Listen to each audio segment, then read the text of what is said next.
Grosch est éthologue et elle travaille au sein de l'association TAC pour la sauvegarde des chevaux de Przewalski. Donc ce cheval de Przewalski, vous en avez entendu parler hier, donc je vais revenir un petit peu sur son histoire, qui est en général connue, mais ça fait pas de mal de réviser un petit peu. Donc ce cheval, il était connu par les Mongols sous le nom de Tar, alors on va dire Tak en français, T-A-K-H, donc qui veut dire aussi esprit en mongol.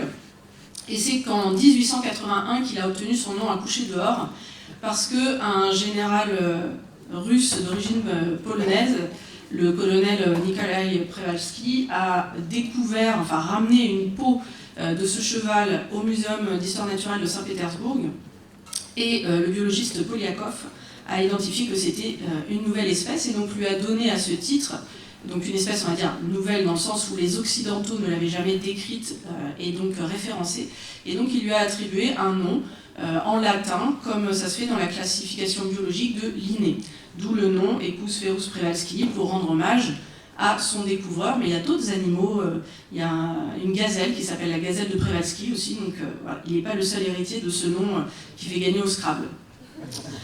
Et donc ce cheval, vous voyez 1881, c'est un petit peu tard dans l'histoire de la classification des espèces. Le lion, c'est quand il a été décrit, c'est un siècle plus tôt. Donc découvrir une espèce aussi importante que ça a attisé tout de suite les convoitises, ou en tout cas l'intérêt des parcs zoologiques et autres jardins d'acclimatation. On était en pleine apogée de ces lieux où on venait voir le sauvage, et on essayait de l'acclimater et de le comprendre, enfin en tout cas de le comprendre, surtout de le montrer à cette époque-là.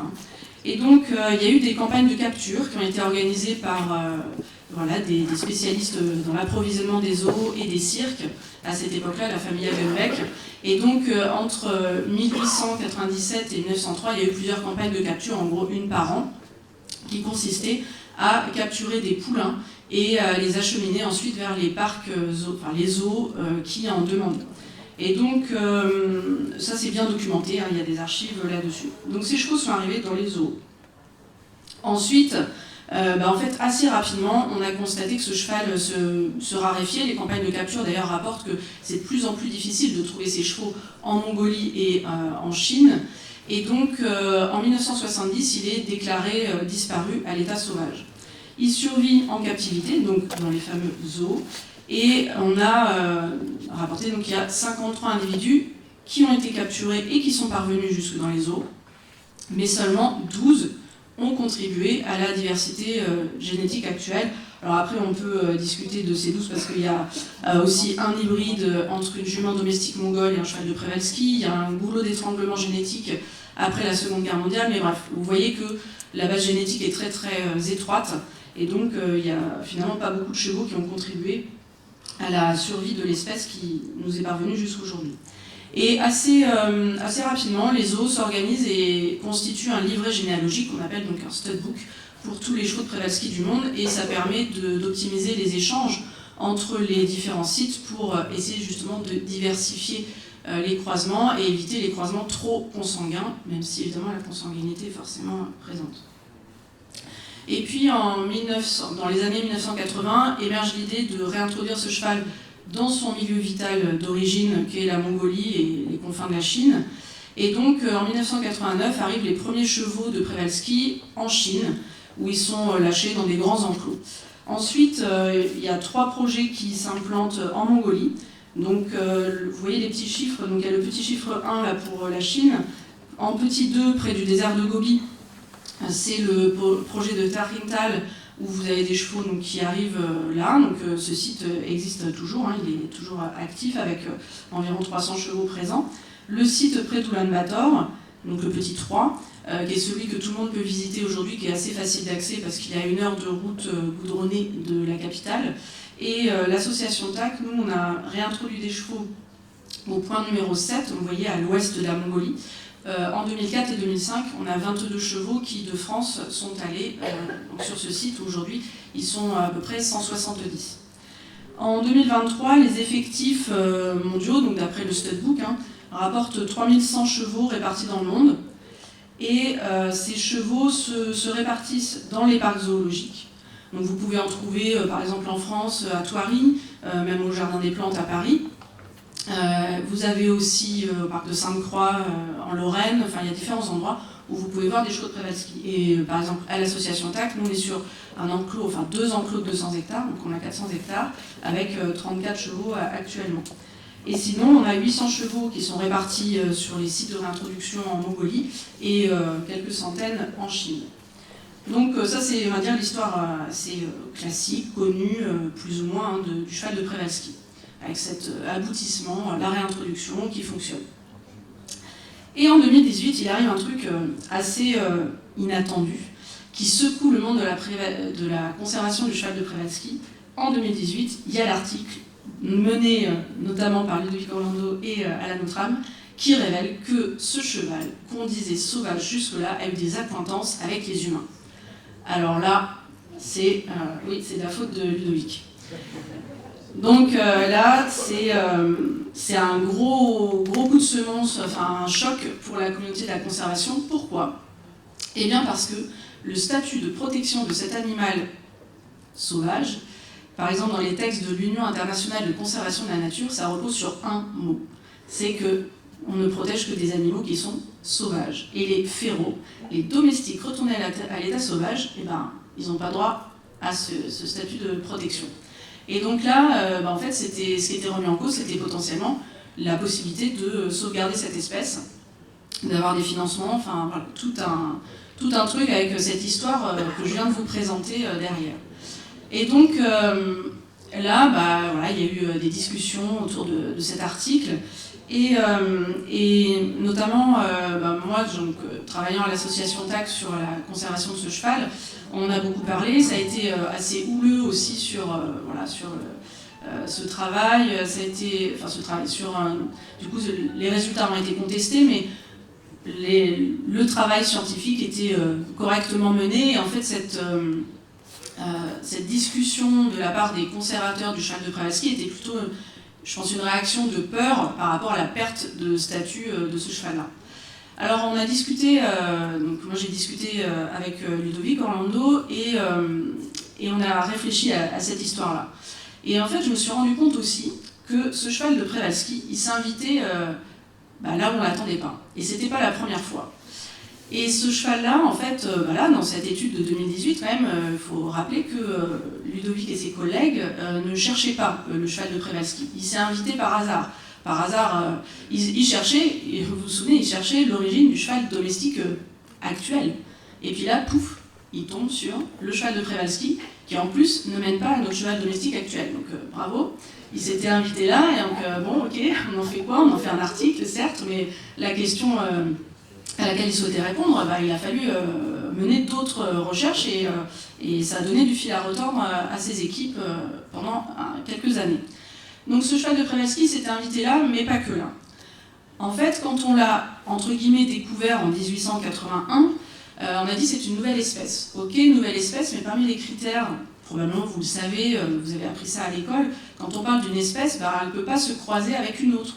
Vous savez que le cheval, par exemple, on a parlé hier des mules et des mulets, le cheval avec l'âne, ça donne soit un mulet, une mule ou un bardeau, et après l'hybride est stérile. Mais le cheval de Przewalski, ça ne marche pas comme ça.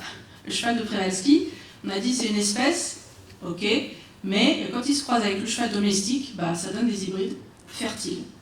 Alors du coup on a dit bon, c'est peut-être une sous-espèce, on a peut-être un phénomène qu'on appelle de spéciation qui n'est pas assez avancé dans l'échelle de l'évolution, et du coup ils ne sont pas encore assez différents pour que finalement il y ait des hybrides stériles. Mais voilà, déjà il nous remettait un petit peu à réfléchir sur ce qu'on appelle une espèce, quelle est cette case dans laquelle on va ranger chacun des êtres vivants qu'on va rencontrer, que ce soit d'ailleurs les animaux ou les végétaux. Et puis pendant aussi un certain nombre d'années, peut-être vous trouverez des manuels qui le disent, on ne le dit plus aujourd'hui, mais c'est ce qu'on a cru pendant un certain temps, que ce cheval de Przewalski était l'ancêtre de nos chevaux domestiques, et donc à se dire, voilà, c'était un ancêtre. Puis non, ça avait été quand même publié avant l'article de 2018, mais il y a une divergence dans l'évolution, il y a environ 45 000 ans. Donc ce cheval-là n'est pas l'ancêtre de notre cheval domestique actuel, c'est un très proche cousin. Donc. Et donc, on a dit, dernier cheval sauvage, non, c'est pas le cas. Depuis 2018, on dit, ce cheval a perdu son titre de dernier cheval sauvage, et il devient le descendant, redevenu sauvage, parce que peut-être vous vous souvenez de ça aussi, il a retrouvé sa liberté, après avoir été domestiqué par le peuple Botaï. Et donc, voilà, c'est un cheval domestique retourné à l'état sauvage. Alors, domestique, ça, on n'a pas dit non plus que c'est un cheval qui avait été monté. Il faut se souvenir de ça, la domestication, c'est pas forcément pour le cheval que l'équitation. Mais en tout cas, ce cheval-là, on dit qu'il a vécu un épisode de domestication. On parle de première domestication du cheval, puisqu'il y a eu un deuxième épisode qui a conduit enfin à celui qu'on cherchait, qui était le cheval domestique contemporain. Donc il y a 5500 ans, il était avec les humains, après il a retrouvé sa liberté. Donc là, de nouveau, il nous fait réfléchir à l'évolution de nos connaissances, et c'est certainement très bien. Et donc cette idée de sauvage, on l'a discuté avec Ludovic Orlando et Charles Stepanov, qui est anthropologue, à l'invitation d'Éric Baratek, qui est historien, donc qui n'est pas là malheureusement aujourd'hui. On a réfléchi à cette idée de qu'est-ce que c'est que sauvage. Alors moi, en tant qu'issu de la biologie, j'ai jamais pensé que le mot sauvage pouvait être discuté. Mais là, avec cette histoire de chevaux, là, c'était pas possible de buter sur ce mot et se dire que finalement, en fait, c'est un mot, mais c'est pas qu'un mot, c'est un concept. C'est un concept occidental, plutôt du 19e siècle, et que, en fait, déjà, même aujourd'hui, ce mot-là n'a pas le même sens selon le pays ou l'animal dont on parle. Par exemple, aux États-Unis, vous parlez des Mustangs. Les Mustangs sont des chevaux domestiques retournés à l'état sauvage il y a quelques siècles. Eh bien, dans la loi américaine, aujourd'hui, ils sont considérés comme wild, sauvages, et à ce titre, ils sont protégés parce qu'ils représentent le patrimoine des conquêtes de l'Ouest américain. Et donc, à ce titre, on ne peut pas, par exemple, les tuer. On peut les capturer, les gérer les populations, mais ils sont protégés. Par contre, je vous ai dit, à l'Union internationale de conservation de la nature, un animal qui est pas sauvage, donc un animal féral, donc domestique retourné à l'état sauvage, il ne rentre pas dans les prérogatives de l'UICN. Donc selon les instances, déjà on n'a pas la même terminologie ou le même avis sur les animaux. Donc le cheval, par exemple le Mustang, ne peut pas rentrer dans les prérogatives de l'UICN. Alors quand même, suite à 2018, l'UICN a dit qu'il gardait quand même le cheval de Przewalski parce qu'il avait un intérêt patrimonial, mais en fait ça ne tient pas avec la définition de l'UICN. C'est quand même un paradoxe là. Donc on a interrogé cette idée de sauvage. Sauvage qui, même dans certaines cultures, ce mot-là n'existe pas. Dans des peuples d'Amérique du Sud, ce mot-là n'existe pas. Chez les Évènes, que Charles Stepanov étudie en Sibérie, ce mot-là n'existe pas. Donc c'est vraiment se dire que ce mot, en fait, c'est un concept que nous, occidentaux, on a construit assez récemment. Alors on peut se dire, peut-être que domestique c'est plus facile à envisager que sauvage. Alors on s'est interrogé là-dessus avec Ludovic et Charles Stepanov, qui est domestique. Alors vous l'avez bien développé hier avec Valérie Chancigo. Il y a des comportements qui peuvent changer. On parlait de la distance de fuite ou l'agressivité, des morphologies, des physiologies changées au fil de notre sélection humaine. Mais on a vu chez le cheval, c'est pas si net que ça. Donc c'est pareil, définir le domestique, finalement, c'est pas toujours si facile. Et donc, de nouveau, on bute sur les limites des définitions qu'on a trouvées et qu'au départ, on pensait blanc et noir, sauvage opposé à domestique, puis finalement, aujourd'hui, avec l'évolution des connaissances, on voit qu'il y a plutôt du gris. Alors, il y a aussi quelque chose d'autre qui est assez intéressant, c'est qu'en réfléchissant sur ces concepts-là, on a pensé, enfin moi en particulier, j'ai pensé à une jument qu'on avait à l'association TAC, une jument qui est née en semi-liberté, qui s'appelait Églantine, dont les parents avaient vécu en zoo, mais elle était née en semi-liberté. Nous, à l'association TAC, les chevaux qu'on a, ils sont habitués à notre présence, mais on ne les manipule pas. Donc on va les habituer à être là, à plusieurs mètres de distance, et qui vivent leur vie comme si de rien n'était. Si jamais ils s'intéressent à nous, on va s'éloigner tranquillement et petit à petit ça les décourage de venir nous voir. Sauf que Églantine, elle a trouvé que quand même on était hyper intéressant. Et Églantine, de toute sa vie, elle n'a eu de cesse de chercher à se rapprocher. C'est donc elle qui est prise en flagrant délit de rapprochement sur cette photo. Elle cherchait vraiment le contact avec les humains. Et même si donc on ne doit, dans notre politique maison, on ne touche pas les chevaux, on ne les manipule pas, bon, Églantine, à quelques centimètres de nous, et pas du tout agressive, on a tous un jour ou l'autre craqué, on lui a caressé le bout du nez ou l'encolure. Et visiblement, c'était suffisamment puissant pour elle pour qu'elle recommence et qu'elle persévère toute sa vie jusqu'à sa mort à 25 ans. Et ça, cet exemple d'Églantine, pour moi, qui anime les stages sur le comportement des chevaux, je dis, Églantine, pour moi, elle rêvait d'être un cheval domestique. C'était son rêve, quoi. Et du coup, ça nous interroge sur les premières rencontres de qu'on appelle aujourd'hui domestication, mais qui, au moment où ça s'est produit, ces rencontres humains, autres animaux, que ce soit les chevaux, on a évoqué les chiens hier, ou les chats peut-être, eh bien, ces premières rencontres, c'est peut-être pas qu'une surpuissance de l'humain qui va contrôler un autre animal, c'est peut-être bien aussi des animaux qui sont curieux, intéressés par notre présence, et ils y voient un intérêt qui, là, pour Églantine, c'était pas alimentaire, hein, on n'est pas sur nourrir des animaux, juste à nous trouver intéressants, et à trouver ça cool d'être avec nous. Donc, ça interroge quand même sur ces prémices de la domestication, ces premières rencontres, on va dire ces premiers apprivoisements. Et moi je disais, si on avait dû domestiquer, alors on a vu peut-être ils ont été domestiqués, mais si on voulait recommencer une histoire de domestication des chevaux de Przewalski, on aurait commencé avec Églantine. Ça aurait été la jument la plus adaptée. Alors ces chevaux de Przewalski, ils nous font nous gratter la tête encore, parce que pendant longtemps, on a dit c'est eux qui sont représentés sur les peintures rupestres. C'est évident, ils sont tellement ressemblants. Alors en fait, Ludovic vous l'a dit, je crois que c'est Ludovic qui vous l'a dit hier, présent sur les peintures rupestres, c'est pas sûr, et probablement pas, vu la diversité des espèces d'équidés qui étaient contemporaines de ces représentations, hein, et à Chauvet, il y a plus de 30 000 ans, 34 000 ans. Donc, c'est pas sûr que ce soit eux, probablement pas, mais actuellement, au jour d'aujourd'hui, les équidés qui ressemblent le plus à ce que furent les chevaux sauvages de ces époques, assez reculés maintenant, eh bien, ça reste le cheval de Przewalski. Dans sa ressemblance, son comportement, on ne sait pas, parce que ça, on n'a pas d'indication là-dessus, mais en tout cas, en aspect, oui, il coche beaucoup de cases, et on a vraiment l'impression de le voir représenté dans les peintures rupestres. Alors ce cheval-là, il a quand même un statut particulier. On peut se dire, qu'est-ce qu'on fait à parler de ce cheval-là dans une fédération française d'équitation, puisqu'on a dit que ce cheval-là, on n'a pas de preuve qu'on l'ait monté, on l'a domestiqué, mais plutôt pour sa viande et le lait.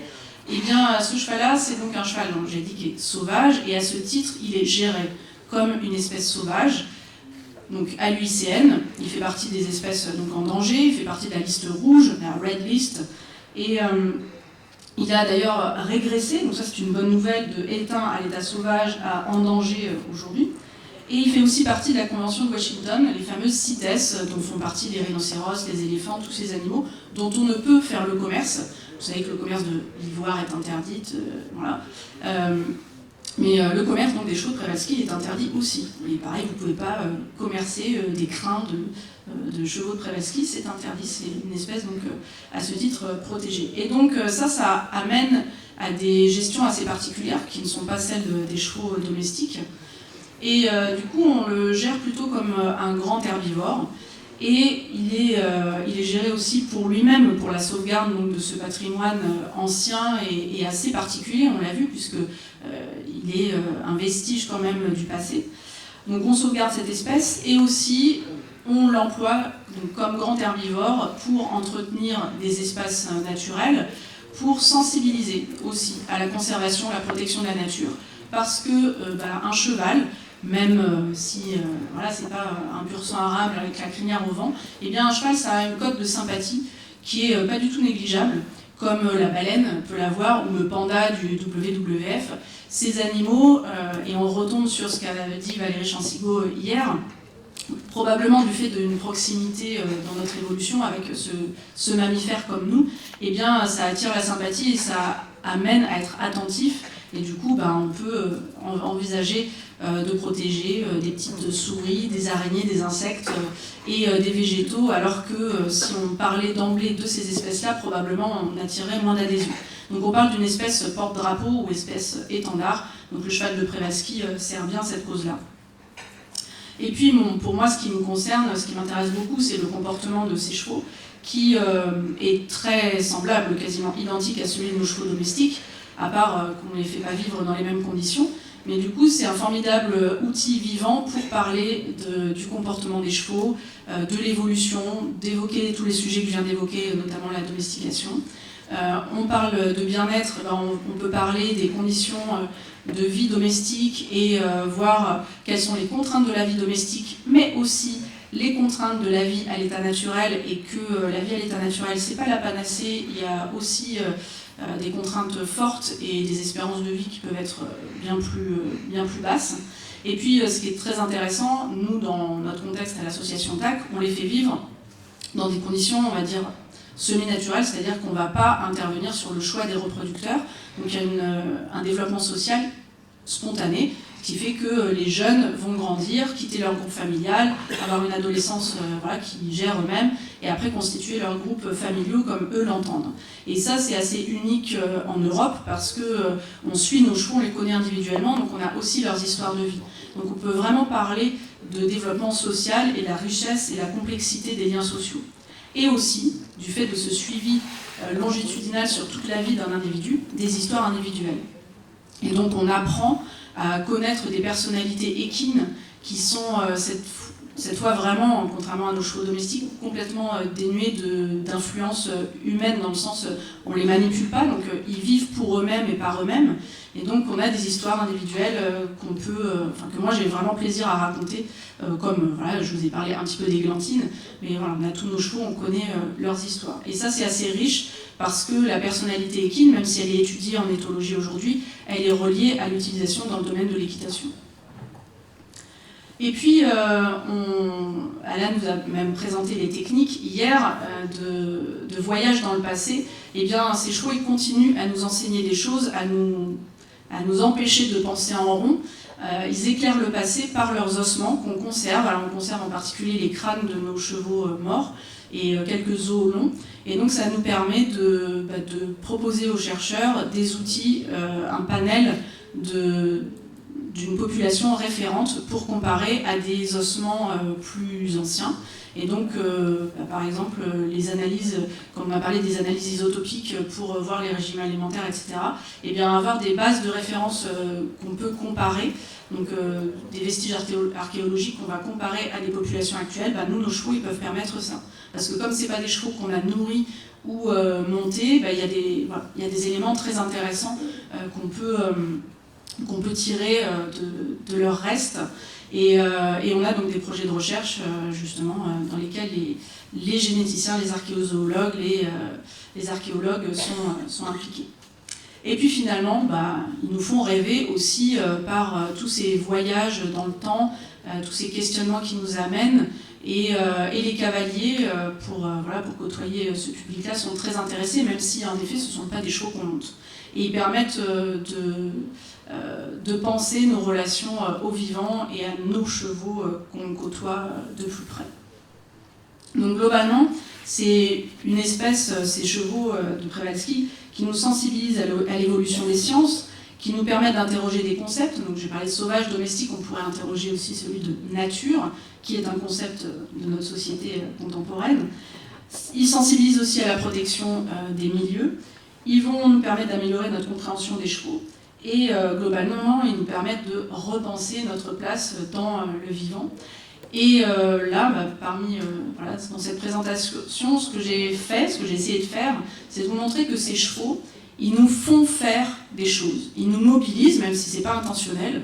Et ça, c'est un petit exercice qu'on appelle l'agentivité, qui est un concept aussi développé par des historiens, par des philosophes. Donc ces chevaux ont une grande agentivité, puisqu'on voit comment ils nous font voyager dans le passé et aussi dans le présent. Merci de votre attention.